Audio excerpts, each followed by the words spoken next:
Hoje daremos continuidade à nossa disciplina de otimização de processos industriais com a aula 6, na qual trataremos de otimização de problemas lineares com variáveis inteiras.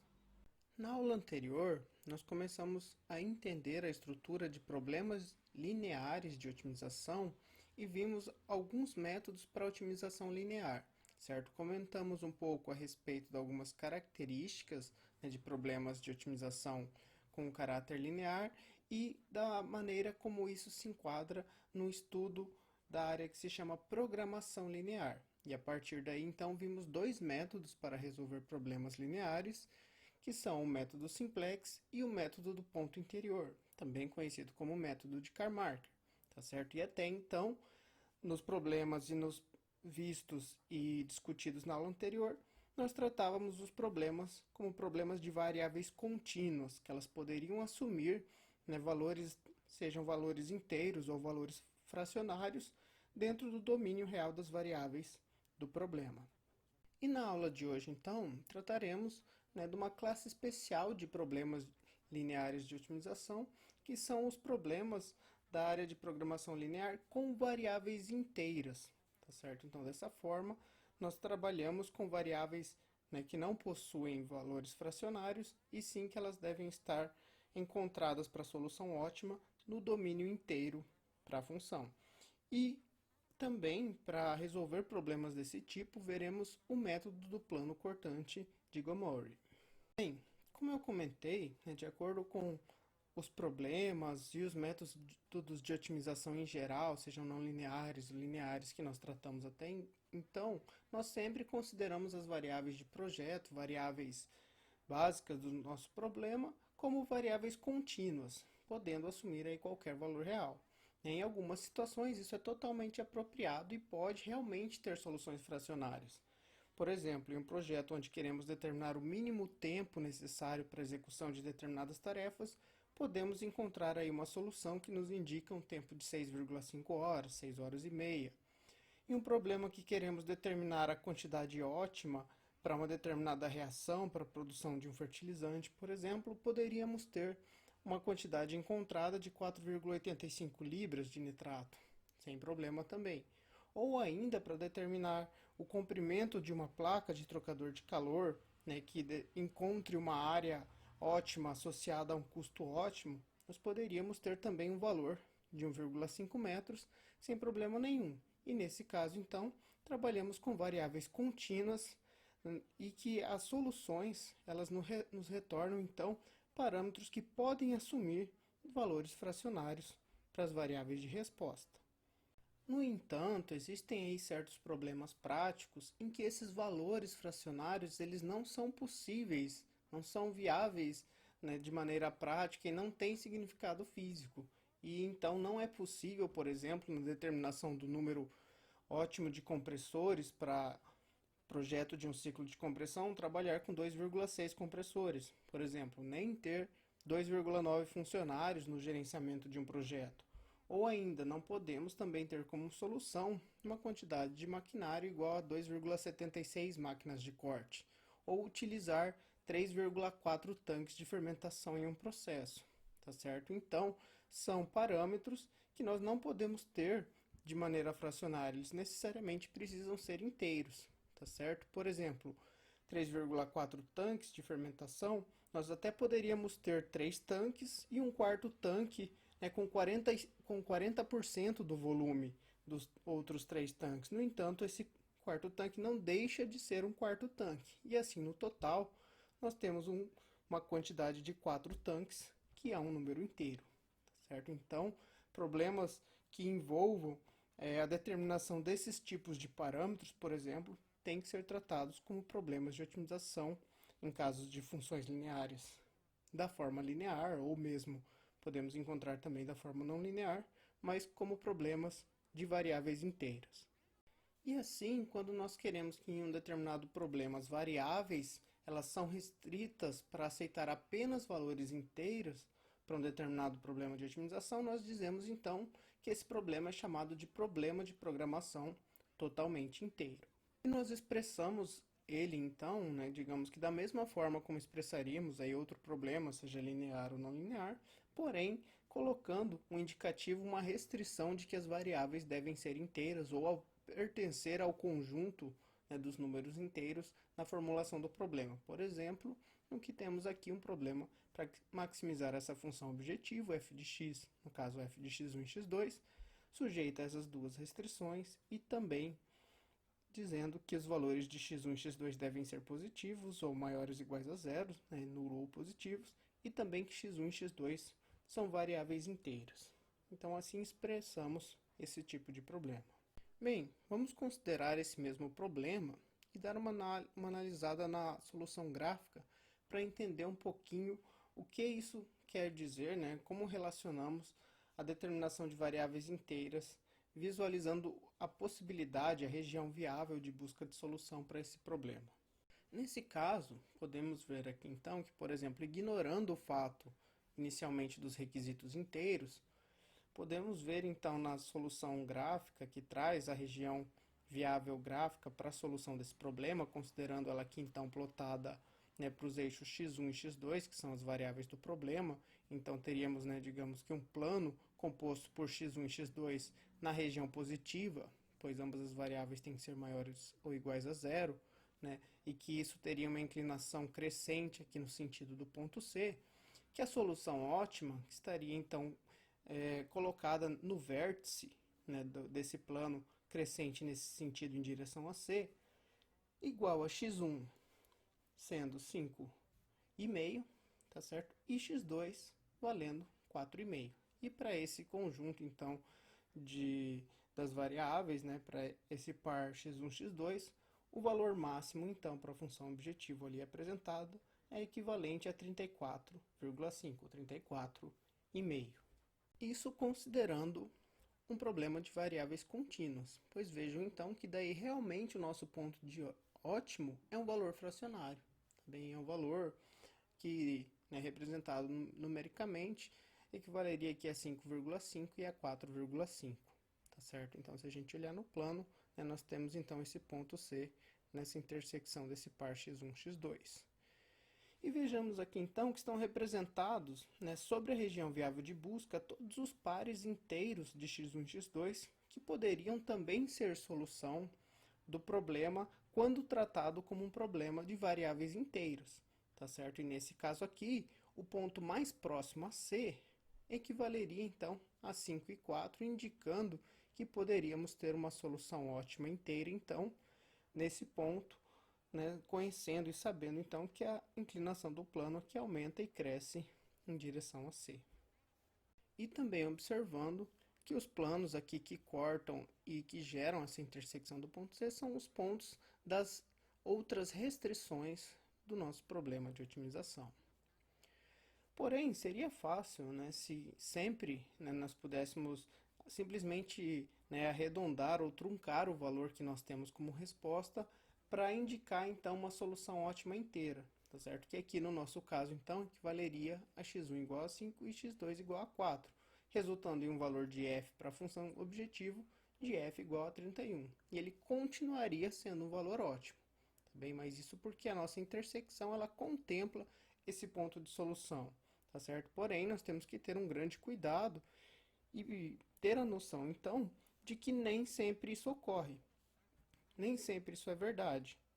Isso então pode ou não ocorrer de acordo com as restrições que nós temos ao redor da região de busca e a maneira como elas delimitam essa região próximo à solução ótima contínua. Por exemplo, digamos que se ao invés da restrição que corta, né, nossa região de busca, o nosso plano aqui da região de solução viável, né, ao invés dele ser cortado por essa função de 3x1 menos x2 igual a 12, ou menor ou igual a 12, que daí nós conseguimos então gerar, né, esse corte sobre a nossa região, que nós tivéssemos, por exemplo, essa outra função de restrição, ou qualquer outra função de restrição que estivesse acima da solução 5 e 4, representada aqui nessa região, e que então ela excluísse o ponto da região de busca viável, né, da região de busca de soluções da nossa função de acordo com o nosso problema.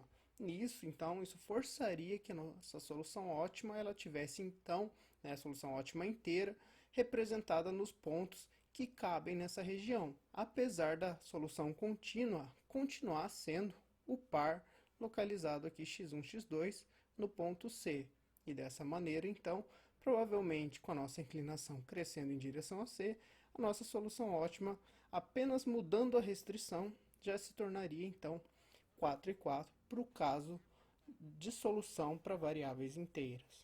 De forma a lidar com isso, então, com esse tipo de problema de variáveis inteiras para problemas lineares, nós podemos então utilizar o método do plano cortante de Gomori, tá certo? Que seria então um método aí criado pelo matemático e executivo Ralph Edward Gomori, mais ou menos na década de 1950, nascido então no ano de 1929.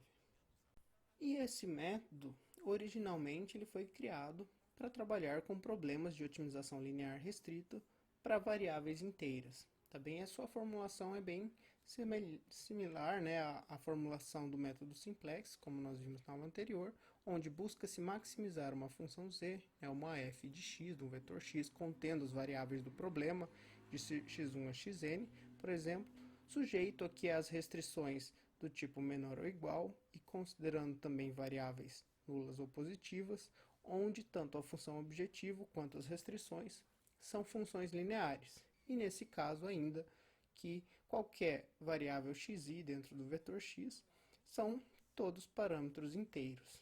Tá bem? Então, para esse tipo de problema, nós podemos então utilizar o método do plano cortante de Gomori para trabalhar buscando encontrar a solução ótima para esse tipo de problema. O método do plano cortante de Gomori, ele consiste, então, em adicionar novas restrições, tá certo, ao nosso problema original, e essas restrições daí vão ser conhecidas como restrições de Gomori, e essas restrições, elas vão cortar o nosso problema de maneira onde o nosso ponto, que originalmente não seria um ponto ótimo, ele venha, então, a ser realmente o ponto ótimo inteiro do problema. Tá certo? Então, ele gera um plano de corte adicionando novas restrições, não de forma aleatória, e sim de forma sistemática, de acordo com o algoritmo que nós veremos a seguir do método, obtendo, então, o vértice que representa a solução inteira.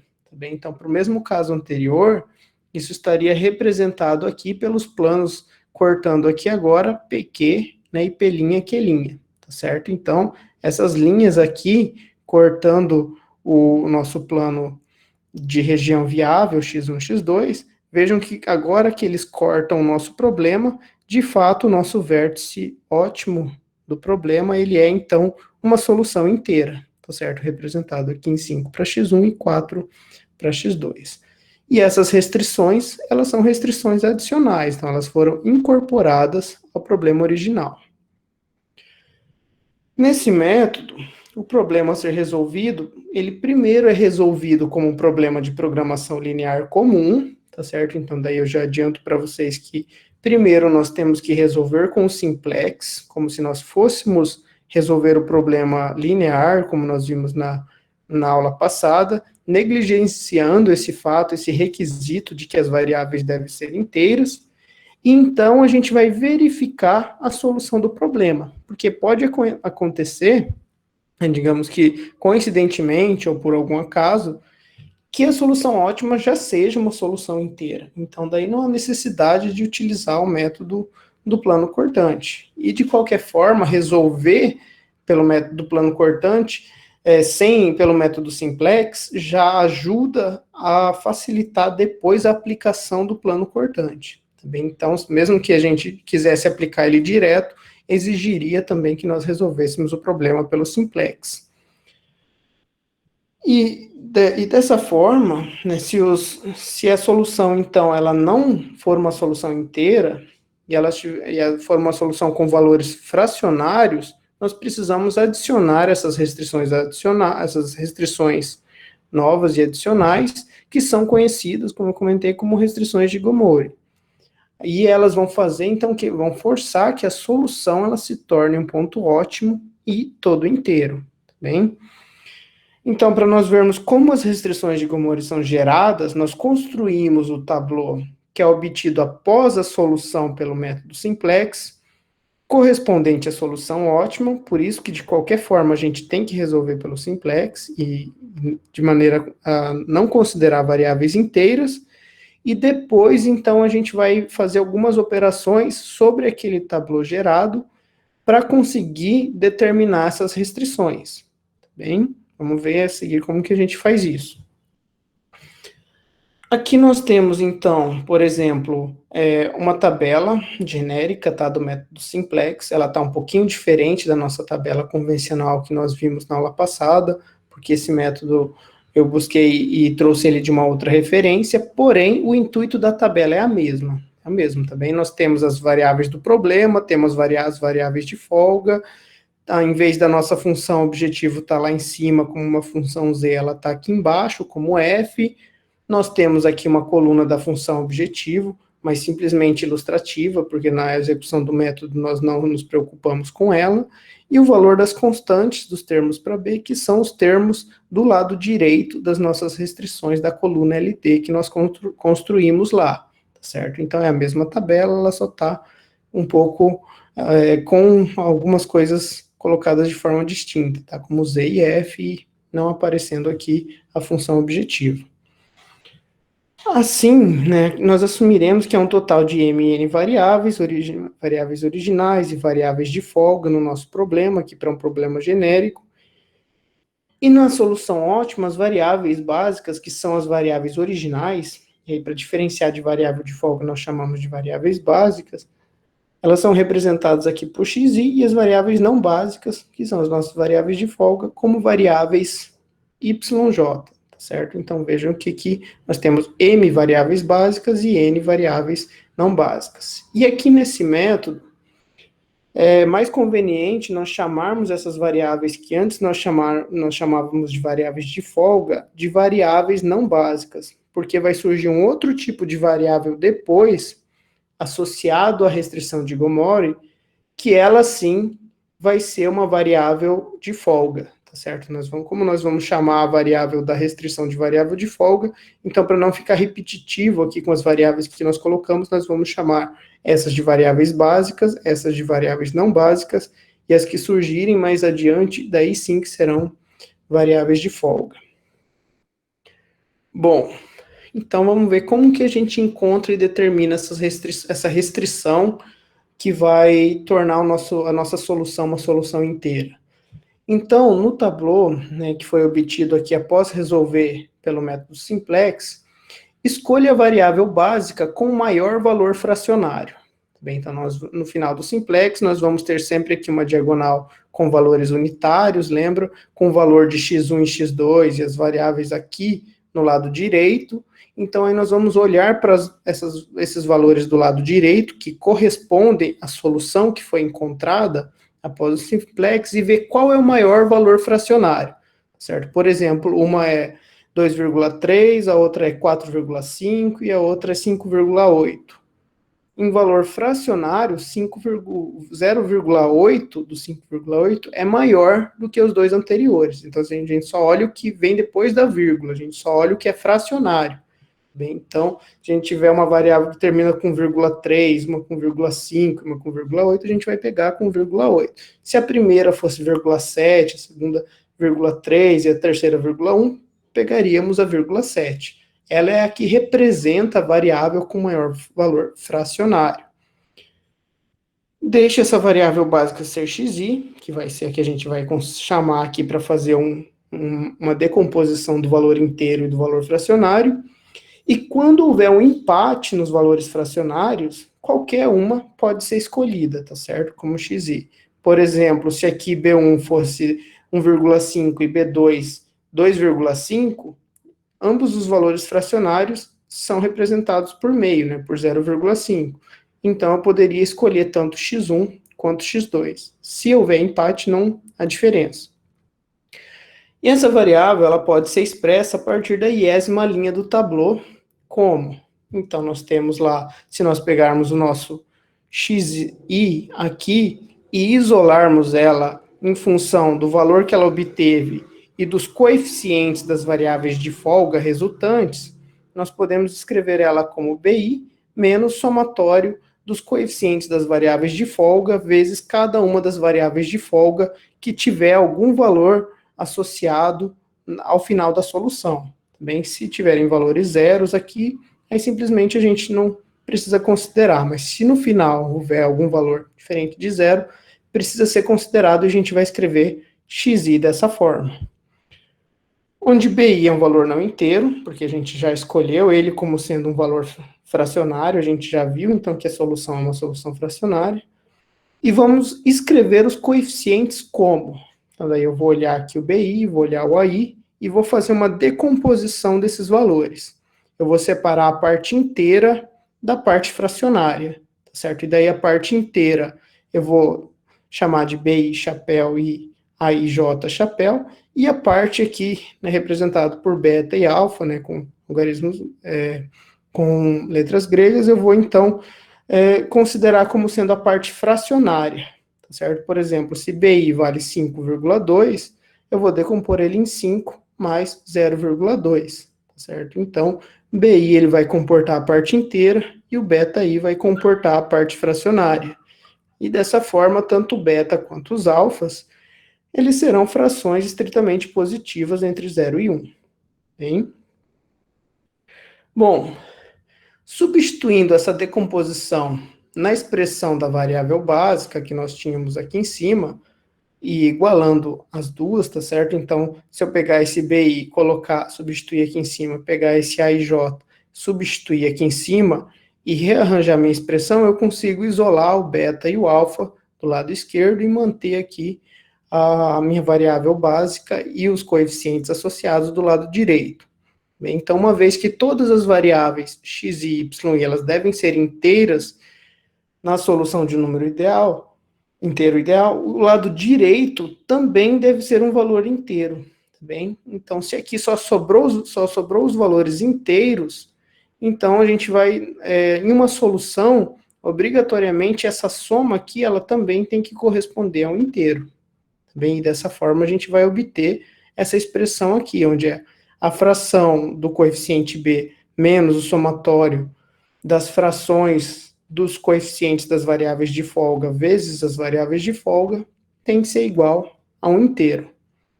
Então, né, a gente sabe isso porque aqui necessariamente nós ficamos apenas com valores inteiros.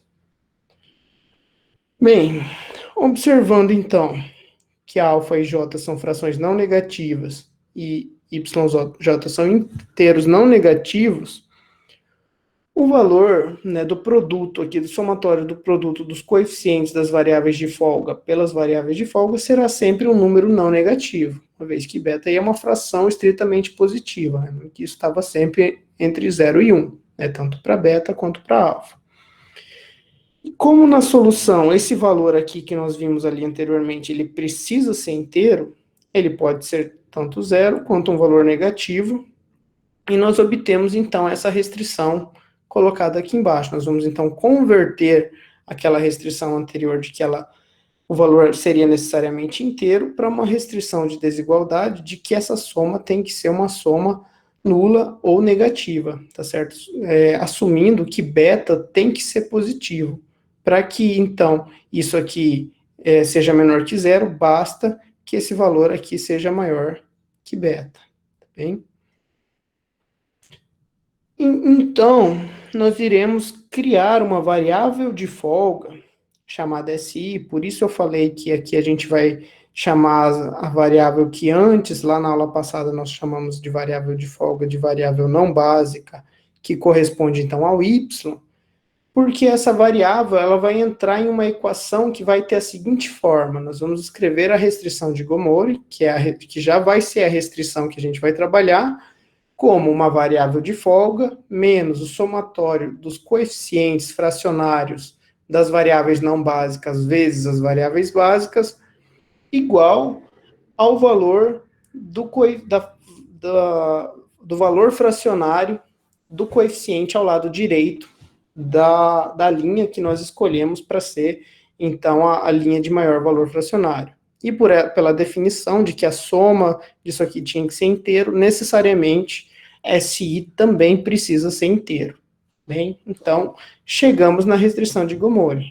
E a partir daqui, nós iremos realizar um procedimento computacional que vai forçar com que a nossa solução, lá no tabuleau do simplex, se torne uma solução inteira, tá certo? Então, uma vez que essa restrição foi derivada, os coeficientes são inseridos em uma nova linha do tabuleau ao final do problema LP, linearmente de programação linear, que nós resolvemos lá no início, tá certo? Então, nós vamos pegar o tabuleau que nós tínhamos, tá certo? E encontramos ao final da resolução pelo simplex e vamos adicionar a variável de folga aqui embaixo, né, zerar os valores dela para x, porque ela não tem nenhum x, adicionar os alfas que ficaram associados a ela, e o beta que ficou associado a ela como uma nova linha do tabuleau, tá certo? E agora, nós vamos, então, resolver novamente esse tabuleau pelo simplex, tá certo? Para obter uma nova solução ótima que satisfaça essa restrição, porque o método simplex, então, ele vai ser novamente aplicado, buscando, então, tornar todos os valores do lado direito, do lado da linha Z, positivos, certo? Então, aqui a gente vai aplicar novamente o simplex, considerando essa linha a linha pivô, e encontrando uma coluna pivô, como a gente vai ver daqui a pouco, certo? Então, alguns cuidados que a gente tem que ter na hora que a gente vai derivar essa restrição e no momento em que a gente vai tentar resolver o problema. Depois de encontrar a solução ótima aplicando o simplex, a gente verifica se ela é inteira ou não. Se ela for inteira, lembra, a solução já está encontrada. Se não for inteira, daí nós vamos buscar a restrição de Gomori. E então, criando, né, e determinando a restrição de Gomori, nós montamos esse novo tabuleau com essa restrição na última linha e resolvemos novamente com o método simplex. Pode ser que em uma interação a solução inteira já seja obtida. Porém, se após uma iteração a solução ainda não for obtida, nós adicionaremos uma nova variável de folga, uma nova restrição de Gomori e resolveremos com o simplex novamente, assim por diante, até ter uma solução totalmente inteira ou até que o método simplex indica que não existe uma solução inteira viável por não apresentar convergência. Bem?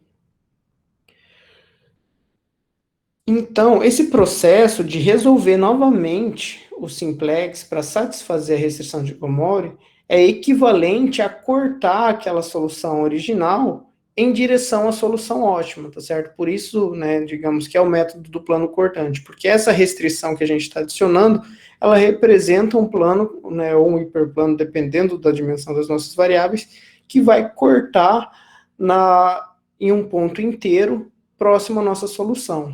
Bem, e esse método ele tem aí uma certa desvantagem quando nós trabalhamos principalmente com algoritmos computacionais para solução, por conta aí dos cálculos numéricos, certo? Porque os cálculos numéricos nem sempre eles, né, acabam resultando então num valor inteiro como solução, dependendo do truncamento, do erro que a gente especifica, né, talvez o método vai tentar convergir, mas nunca vai chegar no inteiro, vai chegar no 4,99999 ou nos 2,00000 com 1 lá na frente, também. Então, isso é um pouco complicado dependendo da linguagem de programação que a gente trabalha.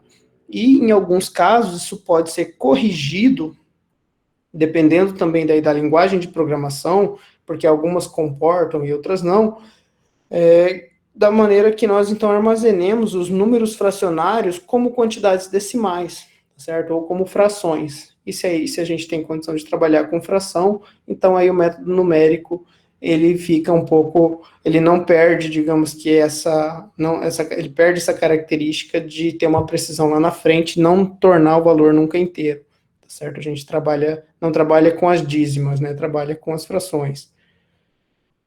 E dependendo da magnitude do processo, né, e dos numeradores e denominadores dessas frações, também em alguns cálculos acaba excedendo a capacidade do computador. Então, esse método, ele tem essa limitação computacional dependendo da dimensão do problema, certo? Para problemas menores não há nenhum problema, mas para problemas com muitas variáveis, muitas equações, isso pode ser então também uma limitação.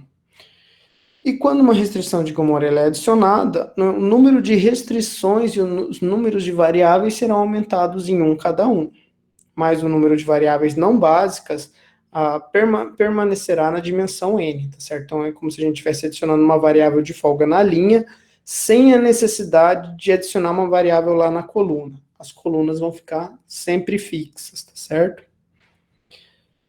E agora, para a gente entender como funciona esse procedimento, né, a execução desse método, nós resolveremos aqui então o exemplo 1, tá certo? Pelo método do plano cortante de Gomorrah. Então, vamos resolver esse problema de otimização utilizando o método do plano cortante. Então, basicamente, é aquele mesmo exemplo, aquele mesmo problema que a gente viu lá atrás, tá certo? Porém, ao invés de ao invés de maximizar, nós iremos minimizar, tá certo?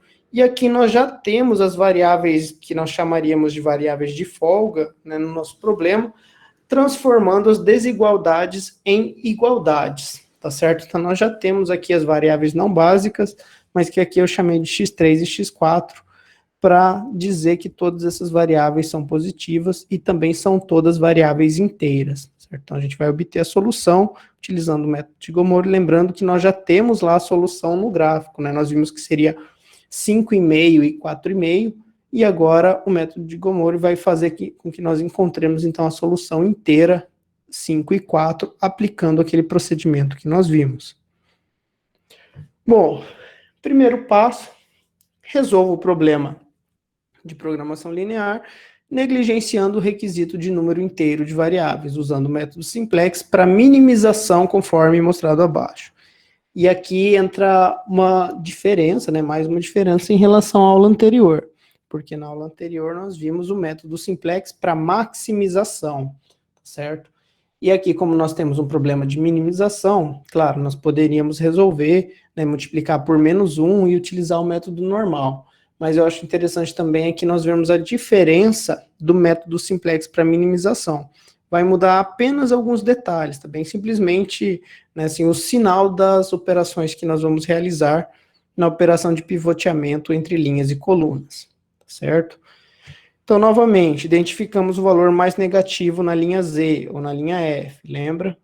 Determinamos, então, a menor razão positiva LD sobre CP, sobre a coluna pivô. E dessa maneira aqui, a nossa menor razão para um valor de A negativo, positivo, é o equivalente aqui à linha com x4. Lembrando que x1 e x2 são as variáveis básicas, x3 e x4 seriam as não básicas que nós adicionamos no problema. E determinamos, então, que aqui o elemento pivô é o valor 11.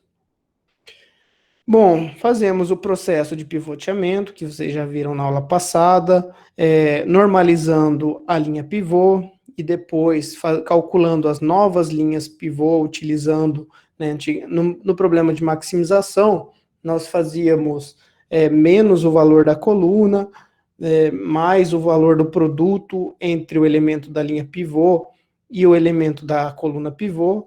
Porém, no método de minimização é o contrário. Ao invés de fazer o valor negativo mais o produto, é o valor positivo menos o produto, tá certo? Isso mais para frente lá na planilha do Excel eu vou mostrar para vocês. Determinamos o novo elemento pivô, olhamos, né, o mais negativo novamente, porque ainda existe valor negativo na linha Z, né, ou na linha da função f, e, portanto, eu preciso fazer mais uma iteração pelo simplex, então determino a nova coluna pivô, a menor razão, nova linha pivô, novo elemento pivô, e faço um segundo pivoteamento pelo método que nós vimos na aula passada, né, normalizando a linha pivô e fazendo aquilo que vocês já conhecem, então. E uma vez que todos os coeficientes de f são não negativos, né, já que aqui a gente agora só tem valores positivos, o critério de convergência é o mesmo, então, independente se for para maximizar ou para minimizar, O último tabuleau fornece a solução ótima do problema, x1 e x2, e o valor da f, tá certo? Que no problema de minimização ele vai ser representado, então, como menos a f. E daí, para eu encontrar o valor de máximo, eu preciso, então, o valor de mínimo aqui, multiplicar por menos 1, tá bem? Ou simplesmente passar o sinal, né, de menos aqui, para o valor correspondente que a função tem no lado direito. Então, x1, x2, x é as variáveis não básicas iguais a zero, e aqui a função objetivo com valor mínimo no valor de menos 69 sobre 2, ou seja, menos 34,5, menos 34,5.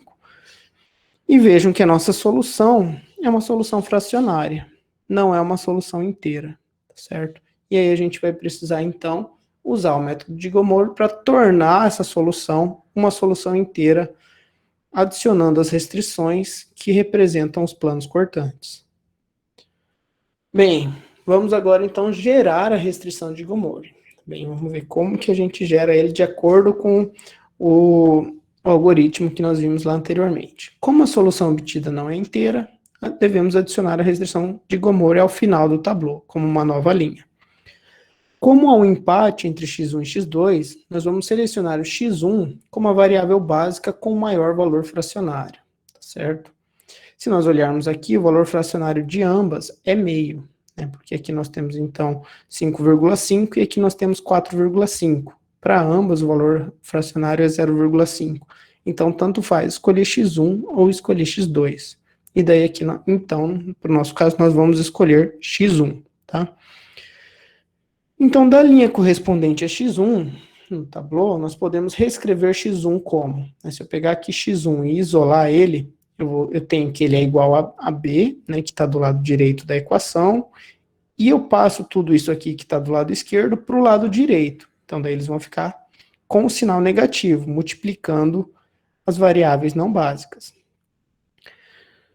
Bom, e aí para a gente, então, usar a mesma nomenclatura que nós vimos lá no algoritmo, eu troquei aqui, então, de x3 e x4 para y1 e y2. E comparando, ao comparar, né, realizar a decomposição em termos inteiros e fracionários, nós descobrimos que o i, então, meu aqui, né, é 1 para x1, tá certo? Então, eu vou pegar, então, os valores de b1 e de alfa e de A11 lá na tabela, e de A12 também, tá certo? E o alfa, o beta vão ser derivados desses valores. Então, o meu beta, né, ele vai receber o valor fracionário sobrante aqui de B. O meu alfa 11 vai receber o valor fracionário que vai sobrar aqui no coeficiente de y1. E o meu alfa 12 vai receber o valor fracionário que vai sobrar do coeficiente de y2. Eu vou fazer essa decomposição olhando aqui para cada coeficiente, separando a parte inteira da parte fracionária.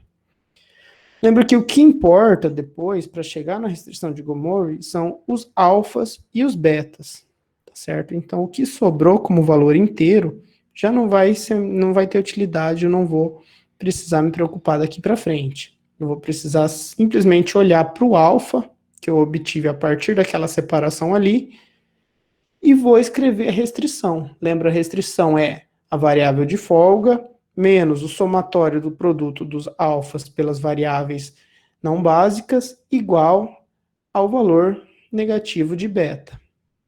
Então, a partir da separação que nós fizemos aqui, vou pegar o beta, vou pegar o alfa, vou pegar o outro alfa e vou substituir na expressão genérica da variável de folga para a restrição de Gomorrah. E vou chegar nessa seguinte expressão para S1, para a variável de folga. Bem, agora nós vamos introduzir essa restrição no tableau na última linha, tá certo? Então vamos jogar ela aqui, colocando então 0 e 0 para x, porque ela não tem termos de coeficientes em x, os coeficientes para as variáveis não básicas, e o valor dela isolado lá do lado direito, tá certo?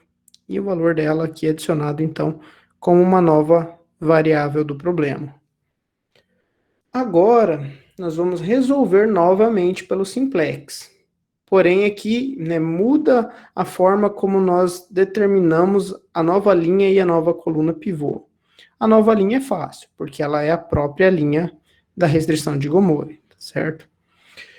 Porém, para determinar a nova coluna, nós vamos fazer aqui uma operação entre colunas e não entre linhas, igual nós fazíamos antes, né? Originalmente, lá no Simplex, nós determinávamos a linha pivô e depois a coluna pivô com base em uma operação que comparava linhas. Aqui a gente vai comparar colunas, certo?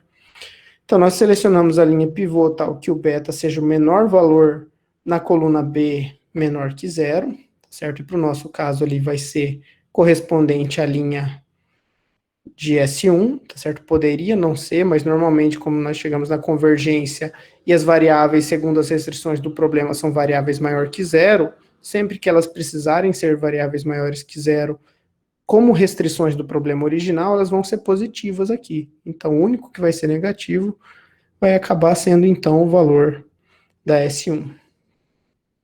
E a coluna pivô, nós determinamos vendo o menor valor das razões entre C e A, considerando apenas os valores em que A, as colunas em que A for menor que zero. Bem, e aqui no nosso problema, né, o A ele corresponde então aos valores, aos coeficientes que multiplicam o Y, tá certo? E o C são os valores da linha da função objetivo, tá certo? Lembra lá que na representação genérica, C era quem multiplicava a função objetivo. Deixa eu voltar aqui. Isso, aqui, ó. C são os coeficientes que ficam na linha da função objetivo. E A, os que ficam aqui das variáveis não básicas. E então, eu vou fazer isso, mas eu só vou fazer isso para as variáveis em que o A for menor que zero. E no nosso caso aqui, os dois A's que multiplicam y e y2 são menores que zero. Então, eu vou fazer esse sobre esse e esse sobre esse. Na verdade, esse sobre menos esse. E daí ele vai ficar positivo. Vejam que é menos A. Então, se o A é negativo, daí ele vai ficar positivo. E aqui eu, então, fiz a primeira vezes a inversa da segunda e determinamos, então, o valor para as duas colunas, tanto para y1 para y2. E quem vai ser a pivô? A que tiver o menor valor, certo? E daí o menor valor entre 21 sobre 11 e 15 vai ser 21 sobre 11, tá bem? Então, 21 sobre 11 é o mínimo entre 21 sobre 11 e 15. Então, o elemento pivô vai ser o elemento da coluna de y1 com a linha S1. E daí, ele sendo um elemento pivô, eu vou fazer uma operação de pivoteamento com ele. Vou normalizar a linha pivô e vou calcular as novas linhas pivô de acordo com aquela operação que a gente fazia anteriormente, só que aqui com o sinal trocado. Daí já eu vou mostrar ela para vocês lá na tabela do Excel, porque eu também resolvi esse problema lá no Excel. Vejam que, após isso, nós chegamos nessa solução, que aqui ainda, infelizmente, ela ainda não é a solução final, porque só uma das minhas variáveis se tornou inteiro, né? Uma continua sendo fracionária, porém ela, né, vejam que uma interação já foi suficiente para tornar uma das variáveis inteiras, tá certo? Então agora eu vou precisar, como, né, x2 não é inteiro, fazer uma nova operação, né, adicionar um novo plano cortante, uma nova restrição de Gomori para resolver novamente pelo simplex. E daí sim, vocês vão ver que nessa nova restrição de Gomori, ela vai tornar x2 também inteiro e vai me indicar a solução ótima.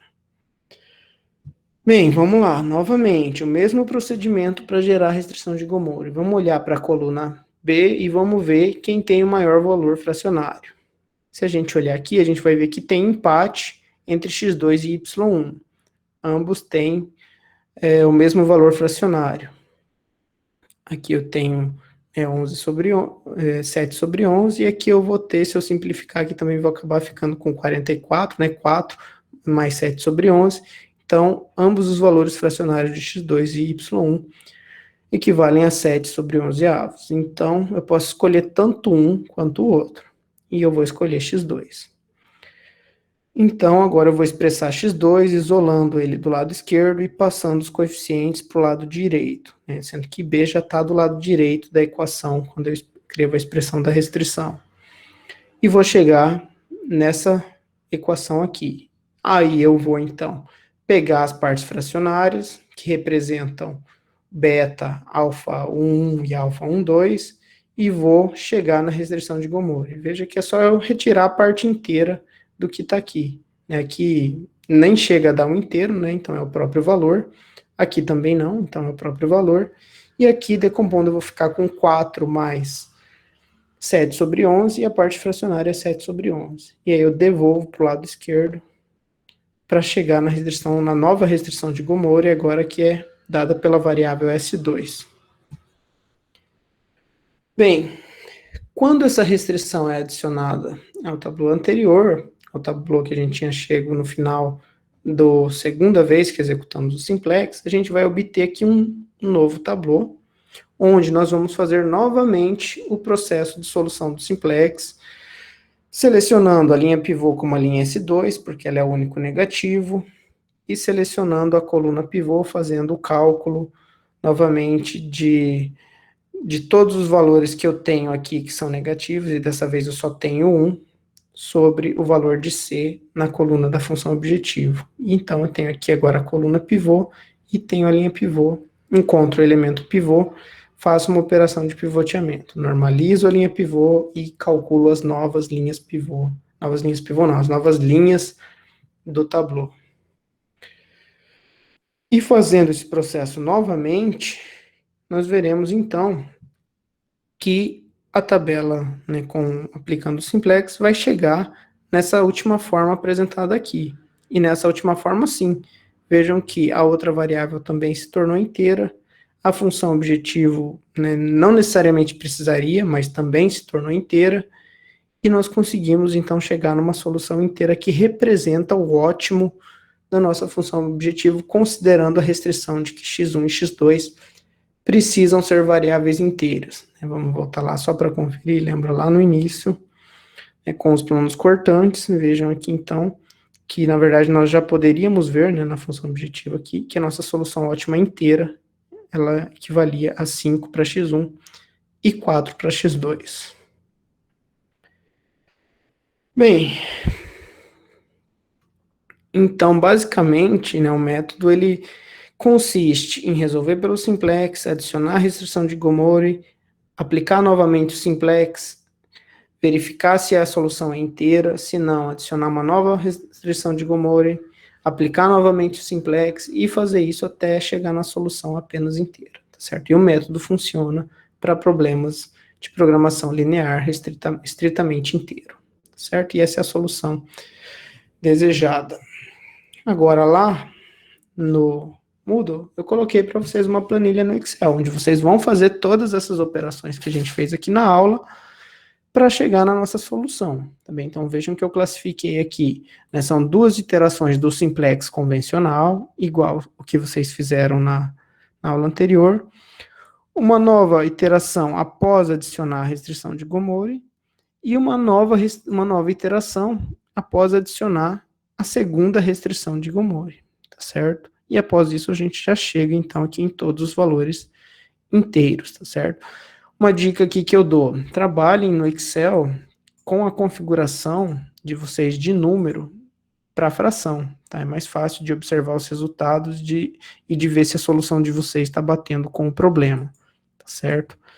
E outra coisa aqui que eu comentei, como o nosso problema é um problema do simplex de minimização, aqui no cálculo das novas linhas, o sinal vai ficar invertido, diferente lá da aula passada, que era um problema de maximização. Lembra, na aula passada era mais o valor da antiga linha, menos o produto da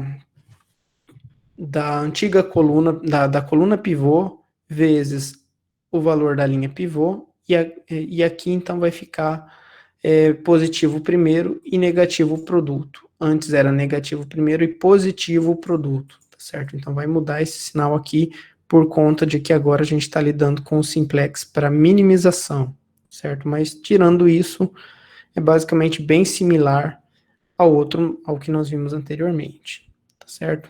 Lembrando, determinar a linha pivô, determinar a coluna pivô, determinar as razões LD sobre CP, achar o elemento pivô, e aí aplicar as operações de pivoteamento que a gente já viu. Bem, no começo é um pouquinho, né, complexo, igual diz lá no vídeo que eu deixei para vocês do simplex, né, ilustrado com memes, né, O nome do método é simplex, que de simples não tem nada, se a gente for tentar resolver um problema de muitas variáveis, muitas equações. Mas com um pouco de prática, um pouco de treino, vocês vão pegando o jeito de fazer. E a adição da variável de Gomori também, se vocês fizerem com calma e observarem certinho o procedimento que eu deixei, vocês vão ver que não é complicado de chegar nessa restrição. Isso, e essa entrega, então, da solução do problema no Excel vai ser a atividade da aula. E a atividade do projeto vai consistir na resolução dos exercícios que eu trouxe propostos como exercícios de otimização linear para variáveis inteiras, tá certo? E todos os grupos vão usar o mesmo método. Todos vão usar o método de Gomorra, então se vocês forem programar e tentar resolver ele com o código, vocês podem trocar figurinhas, conversar um grupo com o outro e ver certinho o que vocês estão fazendo para tentar chegar na solução. Como alguns grupos vão fazer o outro trabalho ainda para a semana que vem, esse aqui também pode ficar uma semana para frente, tá? Não precisa necessariamente ser para a semana que vem também, tá certo? Bem, são problemas que vocês vão ver, né, talvez já conhecidos de vocês, e que não necessariamente as variáveis deles precisam ser inteiras. Porém, eu peço que vocês resolvam como variáveis inteiras, tá certo? Então, simplesmente para a gente acrescentar a ideia da solução pelo método dos planos cortantes de Gomorrah. Bom, aqui as principais referências da aula de hoje. Obrigado pela atenção de vocês e ficamos por aqui. Agora as dúvidas, perguntas. Deixa eu parar aqui.